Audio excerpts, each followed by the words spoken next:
En el mundo existen 59 millones de millonarios. Esto lo que quiere decir es que hay 59 millones de personas que tienen más de 1 millón de patrimonio. Únicamente en el 2024 hubieron 680.000 nuevos millonarios, nuevas personas que alcanzaron esta cifra de patrimonio. Estamos hablando de que todos los días del 2024, 1.863 personas alcanzaron esta meta. Y lo más impresionante de todo esto es que la mayoría de estas personas consiguieron este objetivo gracias a endeudarse, gracias a utilizar la deuda, utilizando estrategias relativamente sencillas y que prácticamente todo el mundo puede utilizar. Tanto en España como en países hispanos, normalmente asociamos la deuda con algo negativo, ya que nos viene a la cabeza la típica persona que se va a comprar un coche que realmente no se puede permitir y que va a estar pagando durante un montón de años, o incluso nos viene a la cabeza personas que van a utilizar la deuda, que van a pedir un préstamo, un crédito para irse de vacaciones. Al final, lo que tenemos que entender es que la deuda puede ser la mejor estrategia para perder dinero rápido, al igual que puede ser la mejor estrategia para ganar dinero rápido. La deuda no es más que un maximizador de lo que vamos a hacer y que nos va a permitir que nos vaya bien rápido o mal rápido. Probablemente conozcas el crédito para comprar una casa, sin duda es el más popular de todos y sin duda puede ser realmente interesante. Pero lo que prácticamente nadie sabe es que existe otro tipo de crédito que te va a permitir recibir dinero sin tener que vender tus inversiones, que te va a permitir recibir dinero sin tener que pagar impuestos y que te va a permitir vivir de tus inversiones sin tener que venderlas. En este vídeo voy a explicar en qué consiste todo esto y cómo puedes aplicar estas estrategias para hacer crecer tu patrimonio. Antes de empezar con el contenido, me gustaría decir que en la descripción de este vídeo voy a dejar el enlace a nuestro curso completo y gratuito sobre Shopify. Es un curso como los que se venden por un montón de dinero, pero es totalmente gratis. Es un vídeo de YouTube en el cual explicamos paso a paso y con todo tipo de detalles a crear una tienda online y a generar ventas gracias a ella. Explicamos cómo encontrar qué producto vas a vender, enseñamos cómo crear la tienda online, enseñamos cómo conectar esta tienda online con un proveedor para que puedas vender los productos sin tenerlos en stock, enseñamos a atraer tráfico a tu tienda online, tanto con tráfico orgánico, que significa conseguir visitas sin tener que invertir en publicidad, como también enseñamos todo lo que tiene que ver con la publicidad, publicidad de Meta, que es Facebook, Instagram, publicidad de Google, publicidad de TikTok, enseñamos toda la parte de optimización. Realmente es una formación larga, es una formación completa, es una formación única y exclusivamente para gente seria. La han visto más de 1 millón de personas y prácticamente todos los días recibimos capturas de personas que han conseguido muy buenos resultados. Además, en la descripción del curso tendrás el acceso a una comunidad que también es totalmente gratuita, donde podrás acceder, podrás resolver tus dudas, podrás conocer a otros emprendedores y en definitiva pues es una comunidad de personas con el mismo objetivo. Así que si es algo que te interesa, te lo dejo en la descripción y dicho esto, continuamos con el vídeo. Lo primero que vamos a definir es qué es exactamente esto de endeudarse. Endeudarse no es más que comprar una cosa que realmente no podemos comprar. Como explica Robert Kiyosaki en su famosísimo libro Padre Rico, Padre Pobre, lo que dicen es que existen dos tipos de deudas, la deuda buena y la deuda mala. La deuda buena es cuando utilizamos la deuda para comprar un activo. ¿Qué es un activo? Un activo no es más que una cosa que nos va a poner dinero dentro de nuestro bolsillo. Por ejemplo, una casa. Si nosotros compramos una casa y esta casa la alquilamos, vamos a estar comprando una cosa que nos va a estar generando ingresos todos los meses. Entonces, la deuda buena es la deuda que vamos a utilizar para comprar una cosa como por ejemplo puede ser una casa. Y por otra parte tenemos la deuda mala. La deuda mala es cuando vamos a utilizar la deuda para comprar un pasivo. Un pasivo es algo que nos va a quitar dinero de nuestro bolsillo, como por ejemplo puede ser un coche. Si nosotros utilizamos la deuda para comprar un coche, estamos comprando algo que va perdiendo su valor y además de ir perdiendo su valor, nos va a estar costando dinero todos los meses, todos los años, ya que tenemos que pagar la gasolina, el seguro, las reparaciones, etcétera, etcétera. Entonces, cuando nos endeudamos, vamos a tener que pagar una cosa que se llaman intereses. Al final nadie nos va a prestar dinero gratis, vamos a tener que pagar siempre intereses. Si por ejemplo utilizo la deuda para comprar una casa, voy a pagar unos intereses bajos, pero si por otro lado utilizo la deuda para pagar por ejemplo unas vacaciones en Bali, voy a pagar unos intereses altos. ¿De qué depende si vamos a pagar intereses altos o bajos? Pues va a depender del riesgo que tengamos para la persona que nos haya, de la persona o de la institución que nos haya prestado el dinero, en que vayamos a devolverlo. Si yo utilizo un crédito para comprar una casa, si no devuelvo ese crédito se van a quedar con mi casa, por lo tanto las probabilidades de que no lo devuelvas son realmente bajas. Además tienen ese activo como garantía. Pero si por otra parte yo pido dinero para irme de vacaciones a Bali, pues tengo bastantes más probabilidades de no devolver ese dinero, por lo tanto los intereses que voy a tener que pagar van a ser superiores. En este vídeo voy a centrarme única y exclusivamente sobre la deuda buena. Si tú lo que tienes actualmente es deuda mala, si te has endeudado para comprar algún tipo de pasivo o alguna cosa así similar, lo primero que deberías hacer antes de centrarte en deuda buena es pagar absolutamente todas tus deudas. El primer paso es pagar absolutamente todas tus deudas malas, y una vez que ya tienes pagadas todas tus deudas malas, ya vamos a poder aplicar las estrategias que vamos a ver a continuación. El primer tipo de deuda del que voy a hablar es el crédito hipotecario. Este, como comentaba al inicio, es el más popular de todo, y esto consiste en que le vamos a pedir dinero al banco para comprar una propiedad. Normalmente lo que vamos a hacer es que nosotros vamos a poner un poco de dinero, el banco va a poner bastante más dinero y se va a comprar esta propiedad. Esta propiedad va a estar a nuestro nombre, pero nosotros vamos a tener una deuda con el banco. Esto lo que nos permite es poder comprar una propiedad inmobiliaria más cara de lo que realmente podemos comprar, y esto lo que nos va a permitir, siempre y cuando lo hagamos bien, va a ser maximizar nuestros resultados. Voy a poner ahora 3 ejemplos de 3 operaciones inmobiliarias distintas utilizando o no utilizando la deuda para ver cuáles son los resultados y para que se entienda todo esto perfectamente. Voy a poner el ejemplo de una inversión de $100.000 a 20 años. En el primer caso, pongamos que compras una casa por $100.000 y esta casa la utilizas para vivir, y la casa la pagas al contado, no pides hipoteca ni utilizas la deuda, sino que te compras una casa de $100.000 y es exactamente lo que tú pones. Al cabo de 20 años, esta casa hace un por 2, dobla el valor de la propiedad. Entonces la propiedad pasa de $100.000 a $200.000. Tienes una propiedad de $200.000 y pongamos que la vendes. Le restamos a estos $200.000 los $100.000 que utilizaste para comprarla y tu beneficio es de $100.000. Vamos ahora a por el caso número 2. Pongamos que compras una casa de $500.000. Tú pones $100.000, como en el primer caso. Al banco le pides $400.000 para podértela comprar. Y pasa exactamente lo mismo. Al cabo de 20 años, la casa hace un por 2 y pasa de $500.000 a $1.000.000. Decides vender la propiedad y le devuelves $400.000 al banco, que es lo que le pediste, pero es que además tienes que pagar los intereses, ya que, como he comentado antes, nadie presta dinero de forma gratis. Entonces le pagas $85.000 de intereses al banco, que eso sería el 2%, y acabas ganando 515.000. A esto le restas 100.000 y te queda un beneficio real de 415.000. Vamos ahora a por el último caso.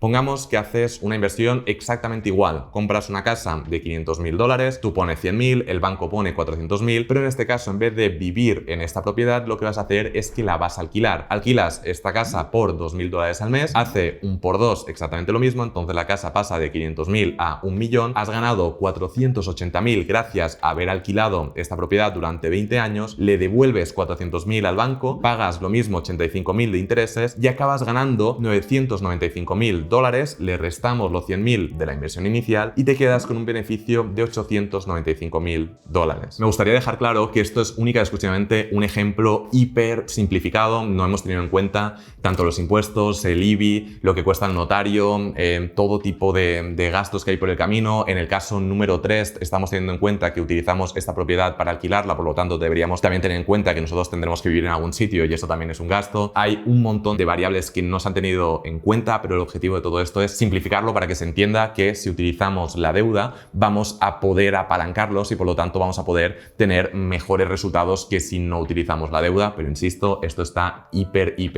simplificado. Este es un tipo de deuda muy interesante para poder ganar dinero y realmente aquí lo realmente interesante es conseguir que tengamos una hipoteca, por lo tanto tener que ir devolviendo el dinero al banco poco a poco y que ese dinero que tenemos que devolverle al banco sea una cantidad de dinero inferior a lo que estamos ganando gracias al alquiler. Pongamos que compramos una propiedad y recibimos todos los meses gracias a el alquiler $1.000 y nosotros le tenemos que pagar al banco 400. Por lo tanto, esto es interesante ya que vamos a poder pagar nuestra deuda gracias a lo que genera nuestro activo. Esta es una deuda muy popular para poder ganar dinero, pero ahora vamos a ver ¿qué deuda se utiliza para ganar dinero cuando ya tenemos dinero? Hemos hablado del crédito hipotecario y ahora vamos a hablar del crédito pignorado. El crédito pignorado consiste en que vamos a pedir dinero y vamos a poner como garantía un activo. Lo más popular es poner como garantía una acción o un ETF o un fondo de inversión, pero realmente se puede pedir un crédito pignorado contra otros activos, como por ejemplo las criptomonedas. Hay algunas plataformas que nos van a permitir pedir un crédito contra nuestras criptomonedas, aunque normalmente las plataformas que nos ofrecen este tipo de servicios son ser plataformas que, al menos las que lo han ofrecido en el pasado, algunas no han acabado bien, por lo tanto es algo que tiene bastante riesgo. En fin, podemos utilizar el crédito pignorado de la forma más popular es acciones, ETFs, en algunos casos se puede hacer con criptomonedas aunque tiene riesgo, también se puede hacer con oro o incluso se puede hacer con otros activos, pero insisto que lo más popular es hacerlo con activos bursátiles. Entiendo que todo esto puede liar un poco, entonces lo que voy a hacer es que voy a poner un ejemplo, ya que con ejemplos todo se entiende muchísimo mejor. Pongamos que una persona ha hecho el curso curso que dejo en la descripción, ha montado su tienda de Shopify, ha tenido muy buenos resultados, ha conseguido ganar dinero y ha conseguido tener una inversión de 3 millones de dólares en un ETF del SP500. Esta persona no ha invertido 3 millones de dólares, sino que lo que ha hecho ha sido ir ganando dinero, ha invertido en total 1 millón de dólares, pero con el tiempo ese millón se ha convertido en 3 millones. Entonces, esta persona tiene una inversión de 3 millones de dólares en un ETF en el SP500. Esta persona tiene los 3 millones y va a pedir 1 millón. Normalmente, esto de los créditos pignorados se suele hacer con el banco, por lo tanto, tú lo que tienes que hacer es tener estos 3 millones invertidos desde el banco, pero en algunos casos también se puede hacer utilizando algunos brokers, también ofrecen estas características. También algo importante que me gustaría explicar es que si tú tienes una cantidad de dinero invertido, por ejemplo en ETFs, en un broker, te puedes enviar esas inversiones a otro broker o directamente te lo puedes enviar al banco sin tener que venderlo. Se puede hacer el envío directo. Entonces, pongamos esta persona que lo hace todo con el banco. En el banco tiene estos 3 millones y le va a pedir al banco 1 millón en cash, 1 millón de dólares, y lo quiere todo en su cuenta bancaria para poderlo utilizar para lo que quiera. El banco le va a dejar esta cantidad de dinero y el colateral va a ser estos 3 millones invertidos. Y si esta persona no devuelve este millón que ha pedido prestado, el banco lo que va a hacer es que va a vender 1 millón de estos 3 millones que tiene. Aquí lo interesante es que esta persona va a continuar teniendo su inversión. Su ETF del SP500 va a seguir aumentando de valor, por lo tanto va a tener este millón, pero es que también va a seguir beneficiándose de la revalorización de su inversión. Pongamos que esta persona decide utilizar este millón que ha recibido para invertir. Lo primero que va a tener que hacer es pagar intereses, ya que, como he comentado varias veces, nadie presta dinero de forma gratis. Pongamos que va a pagar un interés del 4%. En el caso de los créditos pignorados, el interés que se va a pagar va a depender de varios factores, como por ejemplo la calidad del activo, no es lo mismo un ETF con acción individual, como por ejemplo del LTV, que veremos más adelante qué es exactamente, pero básicamente no es lo mismo pedir 1 millón si tengo 3 que pedir 1 millón si tengo 10. Entonces van a haber varios factores que van a determinar este interés. Pongamos que consigue un interés del 4%. Eso lo que quiere decir es que todos los años va a tener que pagar un 4% de ese millón. Utiliza ese millón para comprar una villa increíble, una casa espectacular, una casa al lado del mar, y esta casa la pone en Airbnb o la alquila a alguien y consigue un 10% de rentabilidad. El 10% de 1 millón son 100.000, por lo tanto recibe 100.000 dólares todos los años. Pero de esos 100.000 va a tener que pagar los intereses, que es el 4% de 1 millón, que son 40.000 dólares. Por lo tanto, va a recibir 100.000, va a pagar 40.000 directamente al banco y se va a quedar con estos 60.000 dólares, que los va a poder utilizar o bien para lo que él quiera, o bien incluso los va a poder reinyectar en sus 3 millones que tiene invertidos, y así va a hacer crecer su garantía frente al banco. O bien pongamos el ejemplo que esta persona no utiliza el millón para hacer una inversión, sino que quiere ese millón para su estilo de vida, para comprarse un coche, para irse de vacaciones, para comprarse lo que quiera. Si utiliza el crédito pignorado, lo que le va a permitir es poder recibir este millón sin tener que pagar impuestos, ya que es una deuda, él debe ese dinero a una persona, por lo tanto no vas a tener que pagar por las deudas que tú tienes. Mientras que si hace la estrategia tradicional, la que normalmente se hace es, oye, tengo 3 millones, vendo 1 millón y con este millón pues voy a tener que obviamente pagar bastantes impuestos y después me voy a poder comprar lo que yo quiera. Pongamos el caso de España, pongamos que yo vendo 1 millón y de ese millón yo he hecho una inversión de 500.000 y los otros 500.000 son de beneficio, yo voy a tener que pagar impuestos por los 500.000 y en el caso de España sería 127.000 euros de impuestos. Si utiliza el crédito pignorado se estaría ahorrando bastante dinero de impuestos. Aún así, hay que ser claros, y es que aunque esta persona reciba el millón pignorado, va a tener que pagar los intereses. Este 4% anual, estos 40.000 dólares de intereses, los va a tener que pagar igualmente. Para esto, esta persona lo que normalmente se hace es que se va a poner un sueldo de su empresa para poder pagar estos intereses. Explico de forma simplificada cómo funciona. Cuando nosotros tenemos una empresa, pongamos esta persona que tiene una empresa de e-commerce, tiene una tienda online, va a tener que pagar dos tipos de impuestos. Primero, el impuesto de sociedades, que esto es lo que va a pagar la empresa de impuestos, pero después va a tener que pagar el IRPF. Si esta persona tiene una empresa, va a ganar una cantidad de dinero, esa empresa va a pagar unos impuestos, pero después esta empresa le va a pagar su sueldo. Entonces esta persona va a pagar tanto por la empresa como por el sueldo. El impuesto de sociedades, el impuesto de la empresa, lo va a tener que pagar sí o sí, y ahí no hay prácticamente nada que se pueda hacer. Pero donde sí que se puede optimizar es en el IRPF, ya que cuanto mayor sea el sueldo que se ponga, más impuestos va a tener que pagar, porque además el IRPF es un impuesto que va por tramos y cuanto más ganas, más porcentaje porcentaje tienes que acabar pagando. Entonces aquí la estrategia consiste en que el sueldo sea lo menor posible y que el sueldo únicamente le permita recibir una cantidad de dinero que va a ser la cantidad de dinero que va a tener que pagar todos los meses directamente al banco por este préstamo. Y con esta estrategia se reduce al máximo los impuestos de forma totalmente legal, ya que únicamente pagas el IRPF por el dinero que vas a utilizar para pagar este préstamo y aún así tú te estás beneficiando ya de tu millón, en este caso de dólares o de euros. Dentro de los créditos pignorados existen varias tipologías, existen pues varios distintos. Hay tres que son los más populares. El primero es un crédito pignorado en el que, pongamos, pides 1 millón y este millón lo vas a devolver en una duración de tiempo, pongamos que son 10 años. Y durante estos 10 años, todos los meses vas a tener que ir pagando tanto el préstamo, por lo tanto vas a ir devolviendo este millón, pero también los intereses. Este sería el primer tipo de crédito pignorado. Después pasamos al segundo, que sería exactamente lo mismo. Pides 1 millón, lo devuelves en 10 años, pero durante los 10 años vas a tener que únicamente pagar todos los meses los intereses y al final de los 10 años vas a tener que devolver el millón. En este caso, lo que se podría hacer es utilizar ese millón para comprar la propiedad, ir pues alquilándola y beneficiándote de los alquileres, del Airbnb o alquiler tradicional, ir pagando con esto los intereses y al final de todo vender la propiedad y acabar devolviendo al banco, en este caso, este millón. Y por último pasamos al último tipo de crédito pignorado, que es un crédito pignorado indefinido, que en este caso únicamente vas a tener que estar pagando los intereses constantemente al banco y te van a prestar este dinero de forma indefinida siempre y cuando continúes pagando esos intereses. E insisto que si no pagas esos intereses van a vender tu inversión y se van a quedar con ese dinero. El banco en ningún caso pierde. Lo interesante de todo esto es que estos 3 millones los vas a tener invertidos, por lo tanto vas a beneficiarte de la revalorización, en este caso del SP500. Incluso hay personas que lo que hacen es que, pongamos que han pasado 10 años y tienen que devolver su crédito, su préstamo, su inversión en el SP500 ha crecido tanto que van a pedir otro crédito pignorado ya que tienen más dinero y con ese nuevo crédito van a utilizarlo para pagar el crédito que tenían antes. En mi caso particular, esto ya me parece demasiado. Creo que este tipo de estrategias tienen sentido siempre y cuando se hagan de forma controlada y con sentido y sin volvernos locos. Y para mí ya utilizar un crédito para pagar otro crédito me parece un poco descontrol, pero yo expongo aquí lo que se hace. Vamos a hablar ahora de Elon Musk, ya que es una persona que utiliza esta estrategia. En el caso de Elon Musk, él no cobra dinero, no tiene un sueldo como tal, ya que si él cobra dinero va a tener que pagar bastantes impuestos. Entonces, él lo que hace es que cobra en lo que se conocen como stock options. Él cobra en acciones de sus empresas.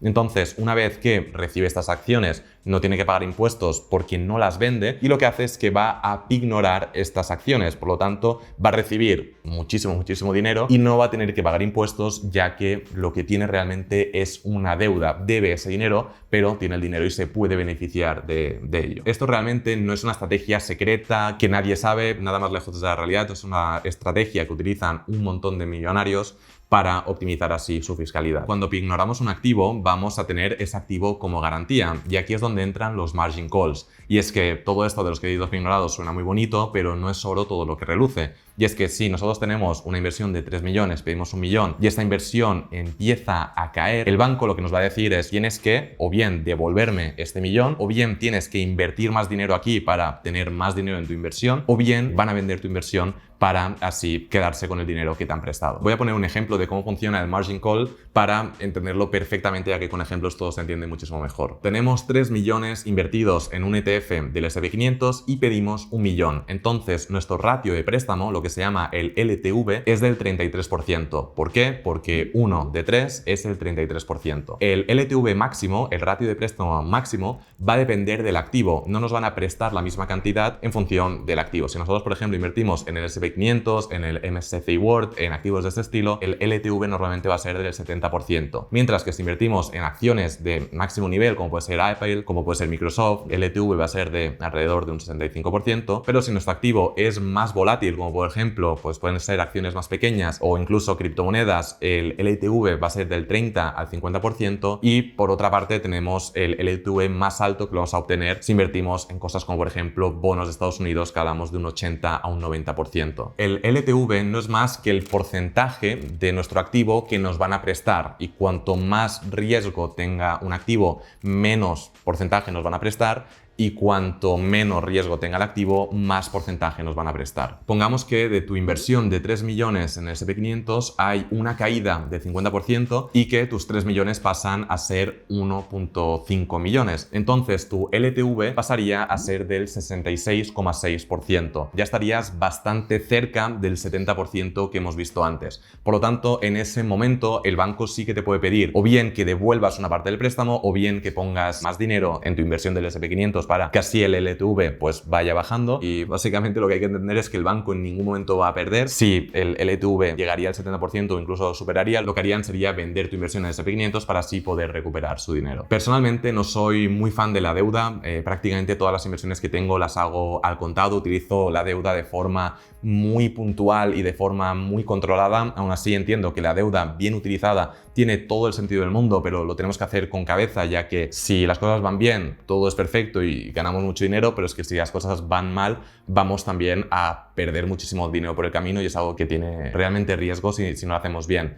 En el caso en el que quieras utilizar la deuda, para mí tenemos que tener varias cosas encima de la mesa. Primero de todo, evitar a toda costa la deuda mala y si tenemos deuda mala, pagarlo. Lo segundo, si queremos hacer estrategias de pignoración de activos, lo primero es que los activos que vamos a pignorar tienen que ser activos de máxima calidad y lo segundo es que los activos que vamos a comprar gracias a esa deuda pignorada también tienen que ser activos de máxima calidad para así reducir al máximo nuestro riesgo. Así que nada, simplemente decir que este ha sido un vídeo realmente simplificado tratando este tipo de deuda de forma muy sencilla para que prácticamente todo el mundo lo pueda entender. Si te gustaría que prepare otro vídeo más detallado sobre pignoración, yendo pues muchísimo más al detalle, déjamelo en los comentarios. Y nada, voy a dejar en la descripción de este vídeo el enlace al curso completo y gratuito sobre Shopify. Si te ha gustado el vídeo, no dudes en dejar un like, no te cuesta nada y de verdad que nos ayudas un montón. Y nada, ahora sí, que soy Adrián Sáenz y nos vemos en el siguiente vídeo. Chao.